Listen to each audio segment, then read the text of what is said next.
have to fear Him. In war, there is no substitute for victory. Let us never negotiate out of fear.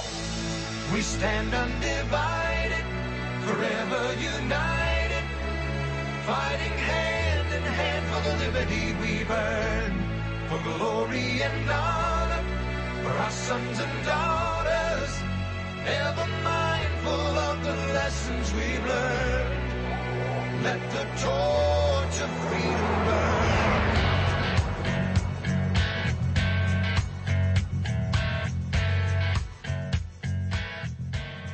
Welcome to the intersection of faith and politics. This is WallBuilders Live. Thanks for joining us today. Visit online at wallbuilders.com and wallbuilderslive.com. We're looking at things from both a biblical and historical point of view. Today's program, David, really definitely coincides with the Bible and history and politics, especially the role of the Bible. You've got actually presentations on the role of the Bible in the founding of our nation, but really any nation. Well, the Bible is key to all nations if they're going to work right. No nation has to use the Bible, but it's not going to work well. And so it's very difficult to go, particularly in the last 300-400 years, and find any nation that has rejected the Bible that has survived as a leading nation. Those that embrace it, they will become very strong nations or have become strong nations when they embrace it fully. So, and by the way, this fact that I'm stating is not something I've just come up with. This has been stated by presidents for a long time. I mean, I'm just looking here to quote from Teddy Roosevelt. He says this. He says, "The teachings of the Bible are so interwoven and so entwined with our civic and our social life that it would be impossible for us to figure what life would be if these teachings were removed." You take the teachings of the Bible out of our civic and social life, you wouldn't recognize America. Now, people don't know that, but it's pretty easy to point to 5 Bible verses as being the basis of the free market system, the 7 forms of government in the Bible, and the Bible prefers the Republican form of government, so we choose that, and the founders talked about the Bible preference for Republican forms of government. I mean, you take away our economy, our education system. By the way, the first public school law done in America that helped shape public school education was built on the Bible, and it was called the Old Deluder Satan Act. It said Satan wants to keep us out of the Bible, but we're not going to do that with our education. So you take away what the Bible built in America, you wouldn't recognize us. Then you take somebody like Franklin Roosevelt. He said, "We cannot read the history of our rise and development as a nation without reckoning with the place the Bible has occupied in shaping the advances of the Republic." He said there's no way you can read our history and see what caused us to rise and be great without reckoning with what the Bible did. And then you go to somebody like Zachary Taylor. He said the Bible is the best of books. I wish it were in the hands of everyone. He said the Bible is indispensable to the safety and permanence of our institutions. There's another president. So, I mean, it's very easy to point to presidents and how that when we used to actually study history rather than study what a lot of academics today have turned into anti-history, it was real easy to see the influence of the Bible. Now, I have long held and will continue to hold, because the Bible teaches that God is no respecter of persons. It's also no respecter of nations. Any person that will take his principles and apply them, he will bless. Any nation that will take his principles and apply them, he will bless. So we have seen a number of nations in the last 30 years say, hey, we want the Bible. As a matter of fact, back just a few months ago, I was asked to go to the Ukraine because their leader said, you know, we're doing a new constitution in Ukraine. We really like what America used to be. We're Christians here in the Ukraine. We don't like what you guys are now. Would you come show us how to do what you guys did back then? And so you have the Ukraine, you have the Soviet bloc that has said, hey, we want to be biblical nations. We want to do it the way the Bible says. And, you know, time will tell whether they actually get the Bible ingested deep enough in their culture to actually make the difference. But if they can, it will make a difference. Now, the trick is, can they get the Bible into their culture? And if so, how do you do that? Well, media's got to help you with that. Schools have got to help you with that. The courts and the government have to help you with that. In America, I've got examples of cases where that, for example, we had the death sentence of a man overturned because a Bible verse was quoted during the trial. Just for quoting a Bible verse, we're going to overturn the conviction of a man who clubbed to death a 70-year-old woman with an axe handle because somebody mentioned it. Doesn't change the evidence, doesn't change the fact he did it, but you mentioned a Bible verse, we got to do this again. So that's the kind of hostility that we've had in recent years in America. if other nations do what we used to do and embrace the Bible and acknowledge it throughout, they can be very different nations, which kind of leads up to our story today. I was in an airport recently coming back from speaking, and a guy came up and introduced himself to me and said, "Hey, you Barton?" "Yeah, I'm Barton." He said, "I was at a college where you spoke some years ago, and you need to know what I'm doing now." He said, "I'm now helping run a Bible society, and all we're doing is working in the former Soviet bloc, the nations that used to be part of the Soviet Union, and they're begging for Bibles like crazy. And they're saying, we want to be Bible nations. We want to do what works. We want the Bible in our schools. We want it in our government, in our culture." And I thought, I've been to Ukraine, and I've seen that that's going on in Ukraine, but I didn't know it was going on in all these other Soviet bloc nations. And most people don't have a clue that this is going on. I thought, that'd be a really fun thing to kind of talk about, is how that in these other nations that are trying to become stable, they're turning to the Bible. And in America, we're going just the opposite direction. So I thought it'd be fun to have this guy on. And his name, he's with this Eastern European mission, but Dirk Smith. And Dirk Smith is the guy who is now the vice president. And he was telling me just how many millions of copies of Bibles they have put out. And it's unbelievable what they're doing now in the former Soviet Union. Well, it's ironic as we're, having to fight so hard to get the Bible back into the classroom here in America. They're embracing it in the former Soviet Union. It's going to be great to talk to him. Dirk Smith with us when we return. Stay with us on WallBuilders Live.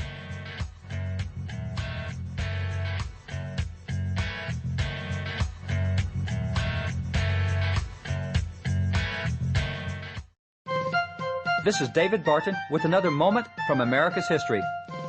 At the time of the American Revolution, numerous other nations also had revolutions, yet 200 years later, America is the only of those nations still under its original form of government. Is this just good luck? Not according to founding father Benjamin Rush. He declared, "I do not believe that the Constitution was the offspring of inspiration, but I am as perfectly satisfied that it is as much the work of a divine providence as any of the miracles recorded in the Old and New Testament." George Washington agreed. In fact, he declared, "I should be pained to believe that the United States have forgotten that divine interposition which was so often manifested during our revolution, or that they fail to consider the omnipotence of that God who is alone able to protect them. Our founders acknowledged that our national success had come from God." For more information on God's hand in American history, contact WallBuilders at 1-800-8-REBUILD. Let the torch of freedom burn.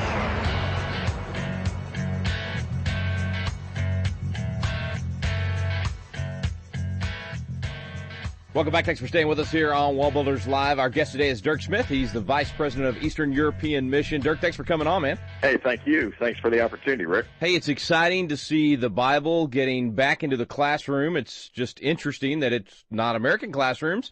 We're getting the Bible into classrooms. Am I really reading this right? In the Ukraine and Russia? That's exactly right. It's been going on, Rick, since 1998 was really the first request that came to EEM, to Eastern European Mission, and that was in Russia in the Altai region. And it was about 2,500 schools that year, and that has just grown. In 2008 was the first time we got a formal request from the nation of Ukraine, and that was ironically in the region of Donetsk, which is now under separatist control, but that was 1,187 schools. So to date, there are more than 3 million students that have access to the Bible in their classroom, and it's not English, it's in their language. It's in Russian and Ukrainian. They teach the Bible as curriculum, and we know that is continuing in the nation of Ukraine. They actually teach a course called Christian Ethics in the schools in the nation of Ukraine. Wow. How did this get started? What do you think prompted this, and did they used to do this, or is this entirely new, started in 1998? Well, the obvious answer to that question is God did it. Yeah. There's absolutely nothing we could do, and to make this happen. And if we tried, we'd mess it up somehow. But yeah, these are nations that are brilliant people and fantastic countries, and they used to be Christian nations years and years and years ago. So they know the pain and what happens to a nation when the Bible is taken away from them. They saw the moral decay, and there are officials, not only in the government, but also in higher education, that are coming together and working together in unity to try and bring the Bible back. One of the lead gentlemen on that is a gentleman by the name of Dr. Zhukovsky, and he made the quote when he was with us recently and just said, you know, Dirk, if we could put the Bible back in the hands of our children, we believe that we would change the face of the nation of Ukraine in one generation.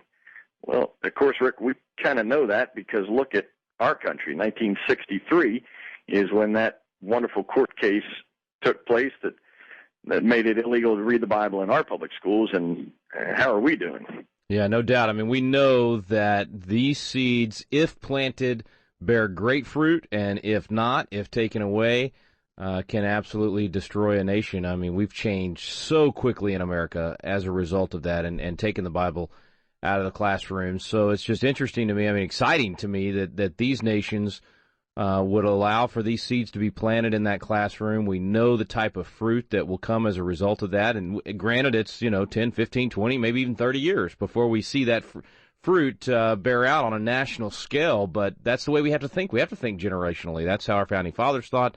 That's what it's going to take to really prepare us for the future. So this is very, very exciting. And I think our listeners have got to be asking, how can I help? What can I do to be a part of this? You guys have something you call $1 Million Sunday that's going to happen a little bit later this year. I guess you kind of plan for it all year long. It's your one big giving day of the year. Tell us a little bit about that. Yeah, exactly. We do $1 Million Sunday, and this year it'll be September 27th. It's always the last Sunday in September, and individuals and churches all over the country will join together and contribute. And this year, for the first time, we'll be putting Bibles in the nation of Ukraine. Not for the first time in Ukraine, but the first time in Croatia and also in Romania. So we're actually doing 3 countries this year. So it'll be Ukraine, Romania, and Croatia. So they can go to our website, $1,000,000sunday.org, and learn all about that. We would love for people to participate in that, call in, ask how their church can get involved, how they individually can get involved. $1 Million Sunday, September 27th this year, and we would love the listening audience to participate or call into us, write into us, ask how they can be a part of this. More than 3 million students, 14,000 public schools, 27 universities, 570 public libraries, 15 regions, 2 countries. You guys are reaching out, and now you're going to more countries. That means more students. That means more schools. It obviously means more people getting the right values, and therefore eventually leading that country with those right values. These are exactly the right seeds we need to be planting, and I'm just glad to see it happening around the world. I wish we could do more of it here in America. We are slowly but surely. There's some great organizations doing that as well here in the U.S., but great to see what you guys are doing there. Got to take a very quick break. We'll be right back. Dirk Smith, our guest from Eastern European Mission. The website to find out more, $1,000,000sunday.org, $1,000,000sunday.org, and we'll have a link today at WallBuildersLive.com. Stay with us here on WallBuilders Live.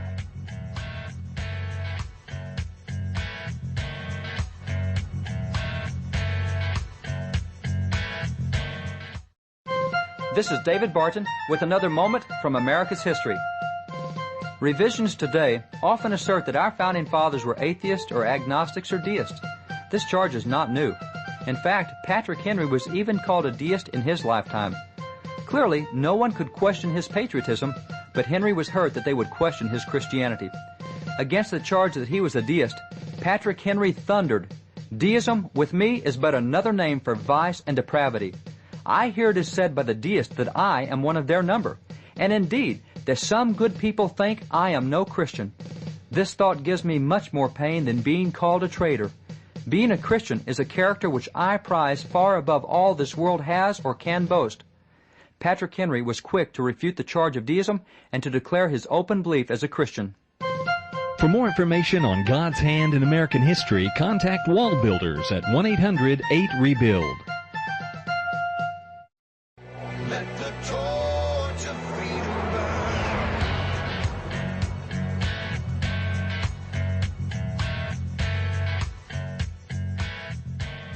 Welcome back. Thanks for staying with us here on WallBuilders Live. Our guest today, Dirk Smith. The organization is called Eastern European Mission, and they are getting the Bible into classrooms in Russia, in the Ukraine. You said, Dirk, you're going to be adding Romania. What was the other one you're adding? The Croatia? Croatia. All right. So what is what's your goal for next year in terms of the number of students you're hoping to reach? Well, it's very, very fluid, and we're waiting right now to get the final requests in from the nation of Ukraine. Right now it looks like we have 2 regions. We typically do these regions at a time. So last year we did regions 6, 7, and 8 in their total number of regions, or oblasts as they would call them. It looks like we'll at least have 2 regions this year, but there may be 4. So with the 2 regions, Rick, it looks like our financial goal for this $1 Million Sunday will be right about $2.4 million. And you reach, I mean, it takes, roughly you can sponsor a kid for $5. You can sponsor a Bible for a kid. You can have, I guess you could sponsor a whole school if you wanted. Yeah, $1,000 gets one school all the Bibles they need for every child to have access to a Bible in their language. Or if people want to do per student and sponsor a child, it's $5, exactly as you said. So, yeah, there's any number of ways to get involved financially. All right, the website, $1,000,000Sunday.org. What do you think, Dirk, it does take? I mean, I've been saying generationally, years. I mean, what kind of results do you expect to see from this? As you alluded to, we firmly believe what the prophet Isaiah said in Isaiah 55. And that is, if we put God's word out there, it's not going to come back void. Yeah. It's going to do what he intends for it to do. And we also look at the words of Jesus in the parable, what we call the parable of the sower.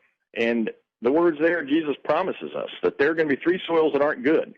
And there's going to be one that's good. And I think he tells that parable so that we don't start patting ourselves on the back and recognize that it's not about us. What we can't do is go out there and try and identify soil.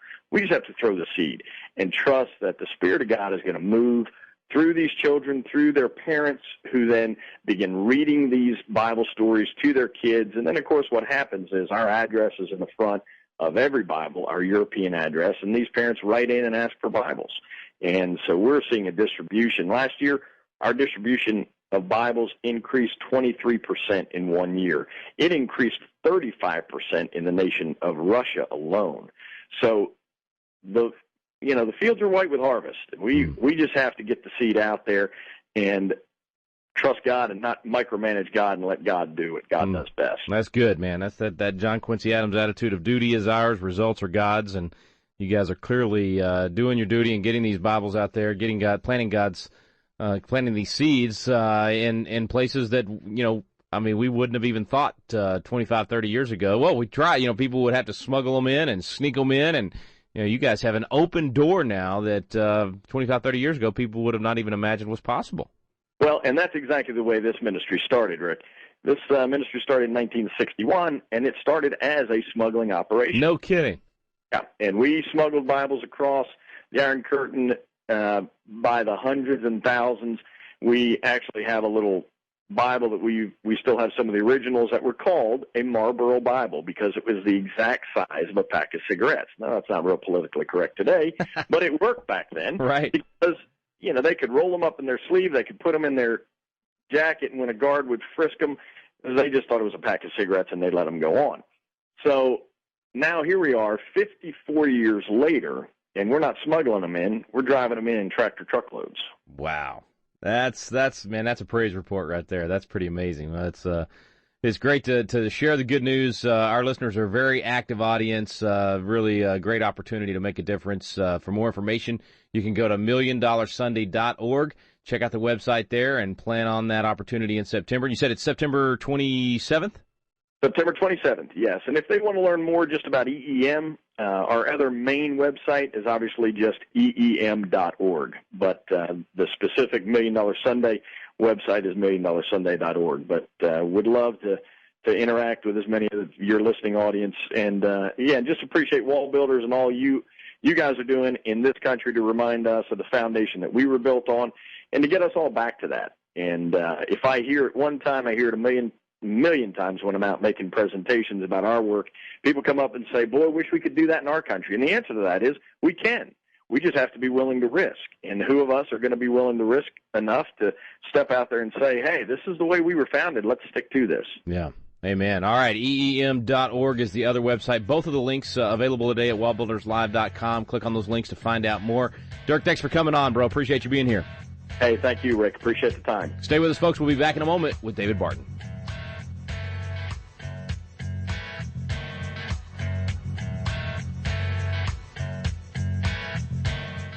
Have you noticed the vacuum of leadership in America?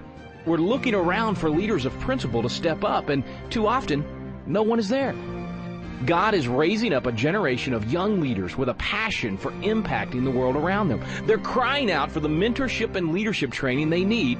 Patriot Academy was created to meet that need. Patriot Academy graduates now serve in state capitals around America, in the halls of Congress, in business, in the film industry, in the pulpit, and every area of the culture. They're leading effectively and impacting the world around them. Patriot Academy is now expanding across the nation, and now's your chance to experience this life-changing week that trains champions to change the world. Visit patriotacademy.com for dates and locations. Our core program is still for young leaders 16 to 25 years old, but we also now have a citizen track for adults. So visit the website today to learn more. Help us fill the void of leadership in America. Join us in training champions to change the world at patriotacademy.com.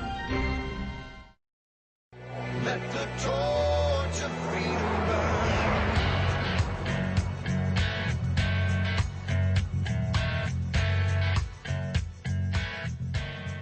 Welcome back. Thanks for staying with us here on WallBuilders Live. Thanks to Dirk Smith and, man, all the folks that are helping them do what they're doing in these former Soviet Union countries. David, back here with David Barton. Now, David, you got to be encouraged by this, and maybe now we can learn from from some of these nations. Yeah, isn't that an ironic thing? I mean, government and higher education both want the Bible back in. That ain't America, but that was America when we were doing so well in so many areas.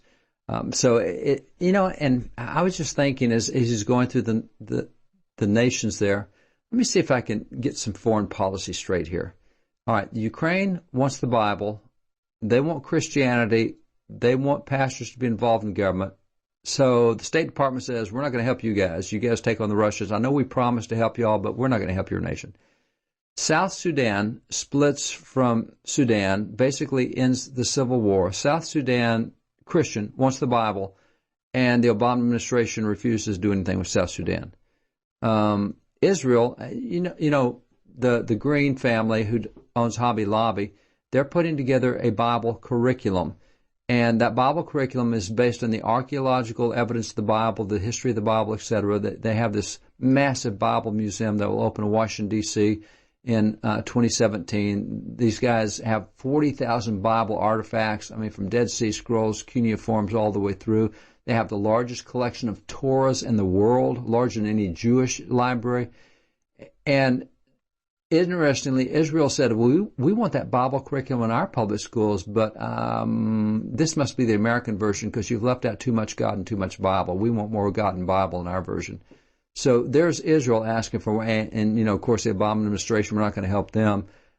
But let it be Syria or Libya or Egypt or somewhere else that doesn't want the Bible, and my gosh, we will fall over ourselves to help these guys. And it is just so strange that our leadership is running away from what has been historically there. And I don't know, maybe someday some of these kids out of the Ukraine and some of these kids out of other places will become missionaries to America because we need some Christians here. We need some people who can tell us how to run our government, our education, our economics, and how we can become successful. And that's what made us successful. And who knows, maybe someday we'll get missionaries from those countries coming back to help us get ourselves together again. Well, didn't we? In fact, I remember some programs we did a few years ago on evangelical Christians, missionaries coming from Nigeria. Nigeria was what I was thinking of. And South Korea. South Korea, Nigeria. They're sending missionaries to America like crazy. And, of course, if I looked at the stats on America, we're number one in the world in violent crime, and promiscuity and sexuality, and out-of-wedlock births, and lack of marriage. We need some missionaries here. We need somebody who can point us to the Bible. And you're right. That was started going years ago just based on the stats. that South Korea and Nigeria were sending Christian missionaries to America to help get people in America back to the gospel, which, and it looks like, we've moved further away from that than where we were even a few years ago when we talked about it. So maybe some of these kids will. And by the way, it was kind of a deja vu thing, but Dirk was saying that they started as a smuggling operation. That's really where I got started with the Soviet bloc back when the Iron Curtain was up. I spoke Russian. I was fluent in Russian, and when the Russian gymnastic team came to America in 1976, I got to be translator for them and do translate. Just the accounts of what happened when we went to stores was a blast. But wait, stop. Wait. You speak Russian? I don't now, but I was at one time fluent in Russian, and again translated for the Russian gymnastics team when they came to America. But at the same time, we were working our tails off to smuggle Bibles into the Soviet Union, and had several trips that went there smuggling Bibles in. So I wish our show was on television so people could see my shocked face right now. You interpreted. I didn't know any of this. Yeah, that's back in the day, bro. Wow, that's amazing. So this show was pretty cool for you then. Oh yeah, it was, because it's a reminiscent of all that smuggling time and how dangerous it was, and the Soviet bloc and the guards at the borders and all the stuff that went on there. Pretty amazing. If I knew how to sign off in Russian right now, I would do it, but I don't. So thanks for listening today, folks. You've been listening to WallBuilders Live.